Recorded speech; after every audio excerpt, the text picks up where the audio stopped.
Sir, paano gawin ito? Madali lang yan.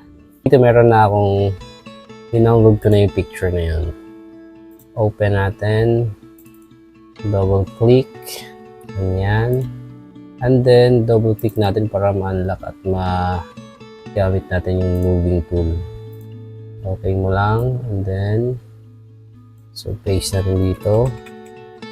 So gagawin natin, resize natin, Ctrl T. Then press Alt para even ang pagkaano niya. Equally resize siya. Yan. Enter and then Ctrl J para copy natin. Tapos yan itong subject. Yan.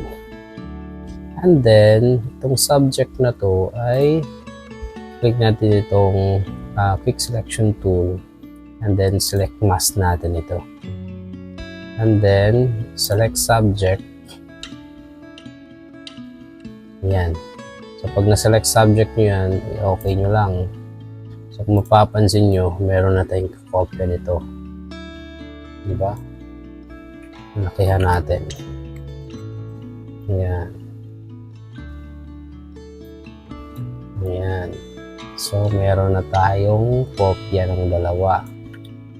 Balik natin. So ngayon, mag-add tayo ng text.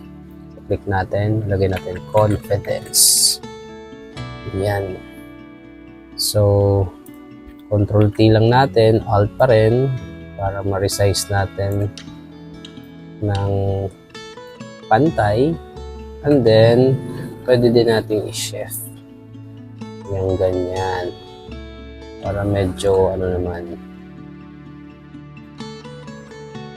and then, ilagay natin ito dito sa likod. Yan. And then, i-control J natin siya. Itong copied text na to, ano natin na, okay na pala yan, copy. Ilagay natin siya sa taas. Pagkalagay sa taas, ang gagawin natin, una, itong fill na yan, is 0% nyo. And then, click pa rin doon sa copied text. And then, itong FX. Click natin yan. And then, i-click natin yung stroke.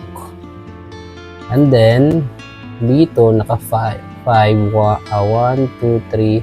Tingnan nyo kung saan kayo mas tingin nyo okay na kayo doon sa size ng stroke. Mas makapal, ibig sabihin, ma-fill niya yung text. So, ito, hanggang 5 lang ang gusto ko. Yan. And then, para ma-move natin yung dalawa, parang mag-groups siya, ililink natin. So, click natin itong copied text and then control. And then, click natin itong original text and then pindutin natin itong link layers. Yan. So, kung makikita nyo po ito, pag in-move natin, yun, no? Di ba? So, namumove na siya. So, ang gawin natin, Ctrl T natin, and then, para mas lumaki siya. And then, palakihin pa natin. Yan. Yun eh.